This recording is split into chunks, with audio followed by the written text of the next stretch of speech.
Hello and welcome to OVERDRIVE. I'm Shireen Bhan. Korean car maker Hyundai has had a very good innings in India. It's second only to Maruti Suzuki and it is the largest exporter of cars out of India. All of this has been possible because of some very strategic product planning. But there are two segments where the Korean car maker has not made inroads into. It's the sub-4 meter sedan and the compact SUV segments. But they're not losing further time on getting into one of them. They have now put out the Hyundai Xcent, their version of addressing the sub-4 meter sedan market.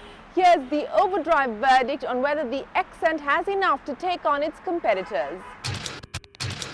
The compact entry-level sedan segment, or sedans that measure under 4 meters in length, well, they enjoy about close to 70% market share. No surprises then, almost every manufacturer in India is making a beeline for that segment. Now, the first entrant in that segment to offer a compact sedan was Maruti with the Dzire, which in a sense was a booted Swift. Then of course Honda came in with the Amaze, which also in a sense was a booted Brio. And now Hyundai have done the same. They've come into the same segment with the Accent, which essentially is a booted Grand i10. But how much more practical this car is than the i10, that's what we're here to see in Hyderabad.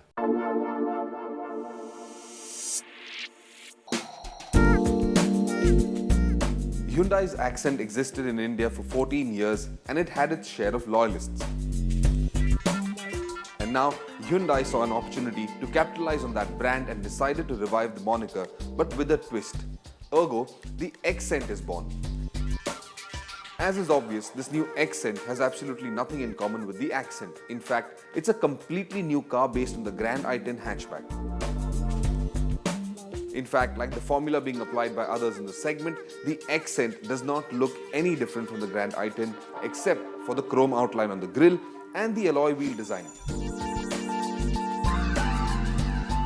The boot, of course, is the big difference. It's not a bad integration and looks like it was meant to be there all along. Though overall, the Xcent isn't going to win any beauty pageant. Inside, this cabin feels familiar and you see the obvious resemblance to the Grand i10. The only exception being that Hyundai has replaced the manual air conditioner with a climate control system in the top-end Xcent variants. The car we drove had keyless entry and a push-to-start button. The glove box is also cooled. Keeping in sync with times, the steering wheel gets audio controls and you get 1 GB storage space and Bluetooth connectivity with the Xcent's music system. The Xcent has a segment-first rear AC vent and also an armrest with cup holders. In terms of leg space, it's as roomy as the Grand i10, which of course is one of the most spacious hatchbacks in the country today.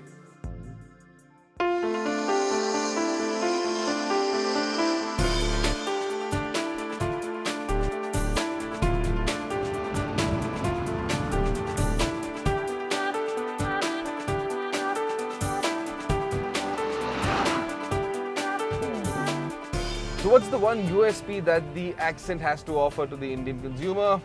Well, that will have to be its boot. At 407 litres, it's the largest boot capacity in the segment, larger even than Honda's Amaze or Maruti's Dzire.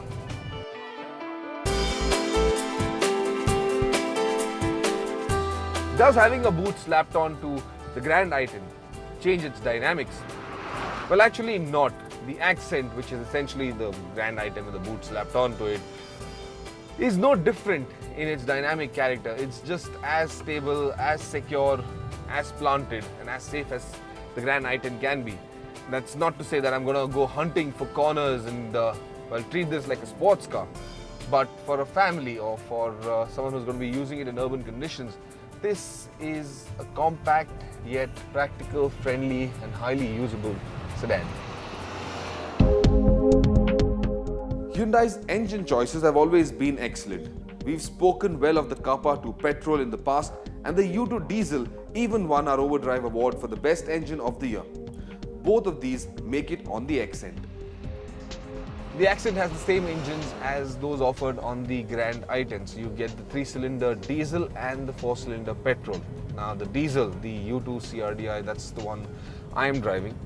And what you essentially get is a little more power, 1 PS more power than the Grand i10 and about 20 Newton meters more torque as well. Drivability in this car is phenomenal, and I've been thoroughly enjoying driving this car in a higher gear at lower RPM, and it just pulls and pulls and pulls. Of course, top speed, it's not really going to get too far, but 140 to 150 kilometers per hour should, I think, be fairly comfortable for this sedan.